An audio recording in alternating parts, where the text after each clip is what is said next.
book that I've written that most tried to frame my concern with popular culture to a more general audience is the collection of essays, Outlaw Culture.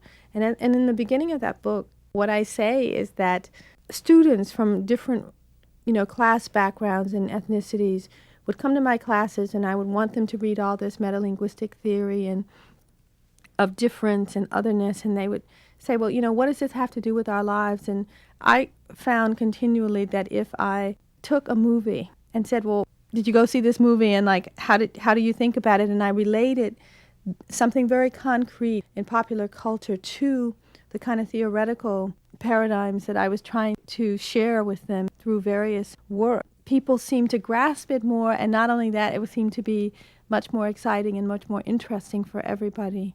Because popular culture has that power in everyday life. My mom always said life was like a box of chocolates.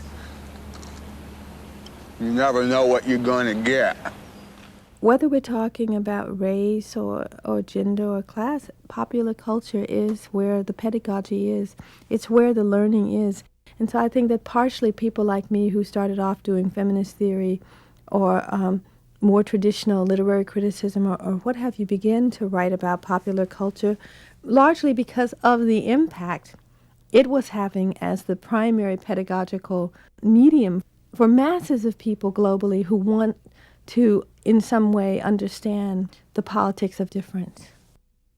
I mean, it's been really exciting for someone like me, both in terms of the personal desires I have to remain bonded with the working class culture and experience that I came from, as well as the sort of Southern Black aspect of that, and at the same time to be a part of a diasporic world culture of ideas, and to see how can there be a kind of interplay between all of those different forces. Popular culture is one of the sites where there can be an interplay. My own sense is that the most enabling resource that I can offer as a critic or an intellectual professor is the capacity to think critically about our lives.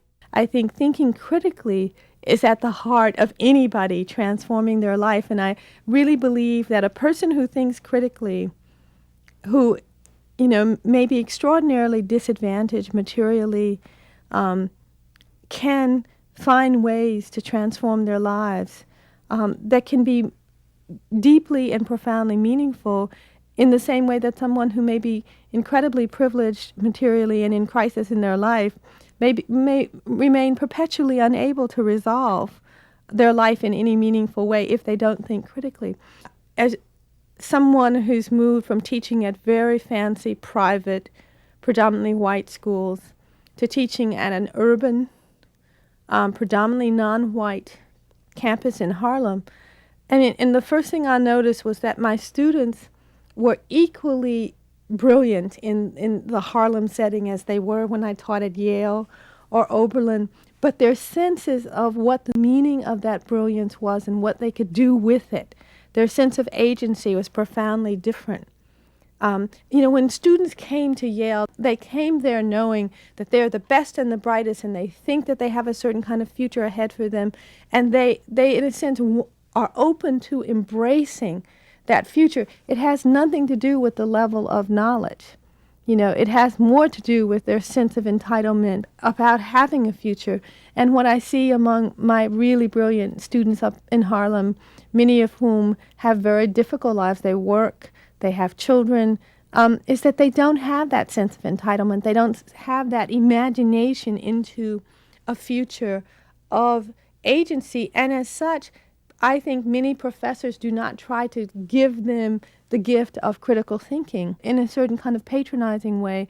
Education just says all these people need is tools for survival, basic survival tools like their degree so they can get a job, and not in fact that we enhance their lives in the same way we've enhanced our lives by engaging in a certain kind of critical process.